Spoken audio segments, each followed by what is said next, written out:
प्रिय विद्यार्थियों, आपके अपने YouTube चैनल हिंदी की पाठशाला गुरुजी के साथ मैं एक बार फिर से आपका बहुत बहुत स्वागत है।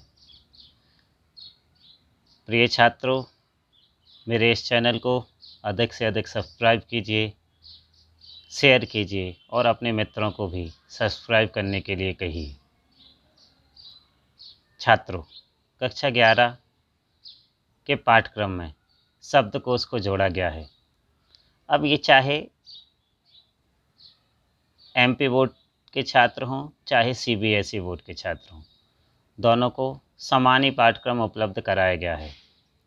तो मेरे इस वीडियो के माध्यम से MP बोर्ड और CBSE बोर्ड दोनों के विद्यार्थियों को लाभ होने वाला है। अतः आप सभी से अनुरोध है कि अधिक से अधिक मेरे इस चैनल को सब्सक्राइब कीजिए, शेयर कीजिए और अपने दोस्तों को इसके बारे में बताइए। चलिए तो शुरुआत करते हैं। शब्दकोश। शब्दकोश क्या है? आखिर किसे शब्दकोश कहा जाता है?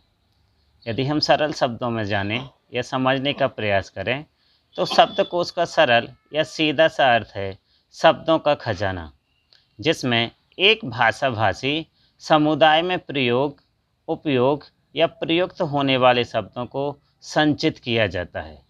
जी हाँ विद्यार्थियों, जहाँ पर एक भाषाभाषी समुदाय के शब्दों को एकत्रित किया जाता है, उनका संग्रह किया जाता है, उसी को शब्दकोश कहा जाता है।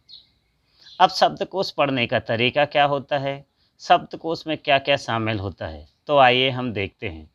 किसी भी शब्दकोश में शब्दों की व्युत्पत्ति, स्रोत, लिंग, शब्द, रूप एवं विभिन्न संदर्भ पर अर्थों के बारे में जानकारी दी जाती है।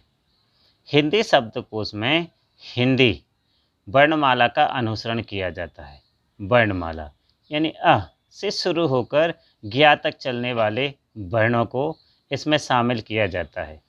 वर्णों के अनुसार ही शब्दकोश में शब्दों को खोजा जाता है या लिखा जाता है। हिंदी शब्दकोश का प्रारंभ या पढ़ने लिखने की शुरुआत आ से न होकर अम से प्रारंभ होती है। जी हाँ विद्यार्थियों, हम वर्णमाला में सबसे पहले अ देखते हैं, लेकिन शब्दकोश में आपको सबसे पहले अम मिलेगा। अम से प्रारंभ होने वाले शब्द से ही शब्दकोश का आरंभ होता है। यानी सबसे पहले अम से शुरू होने वाले शब्द लिखे जाएंगे, पढ़े जाएंगे, उसके बाद आप आगे बढ़ेंगे। अम, आहा, फिर ए, ई, उ, इस प्रकार से आप आगे बढ़ेंगे।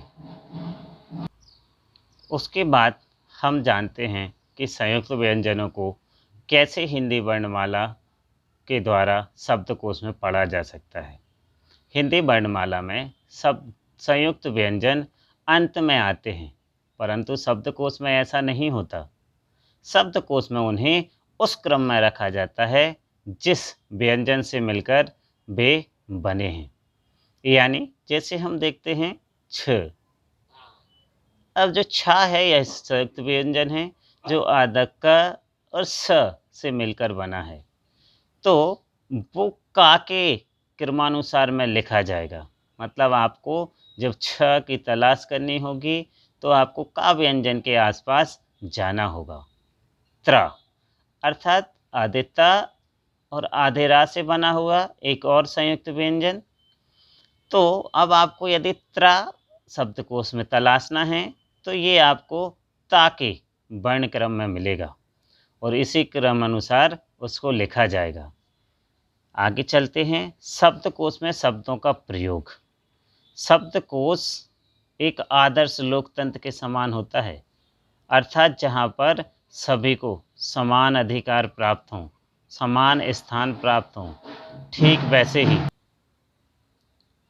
जैसे लोकतंत्र में सबको समान अधिकार प्राप्त होते हैं, वैसे ही शब्दकोश में प्रत्येक वर्ण को समान अधिकार प्राप्त होते हैं। जहाँ सभी शब्दों का समान महत्व होता है, हर शब्द अपने अनुशासन का पक्का होता है। शब्दकोश के नियमों के अनुसार नए शब्द को उचित एवं स्वतंत्र स्थान दिया जाता है। शब्दकोश में शब्द योजनाबद्ध ढंग से क्रमवार खंडों और उपखंडों में बांटे जाते हैं। खंडों को मात्राओं के आधार पर उपखंडों में बांटा जाता है। दोस्तों, प्रिय मित्रों और मेरे प्रिय विद्यार्थियों, आज की वीडियो में बस इतना ही। अगली कक्षा में मैं इसको आगे बढ़ाऊंगा, शब्दकोश के प्रकारों से आपको परिचित कराऊंगा, शब्दकोश के नियमों से आपको परिचित कराऊंगा। इस चैनल को में आप जुड़े रहिए, सब्सक्राइब करते रहिए और इस वीडियो को अंत तक देखिए। अगली कक्षा में हम इसको आगे बढ़ाएंगे। धन्यवाद।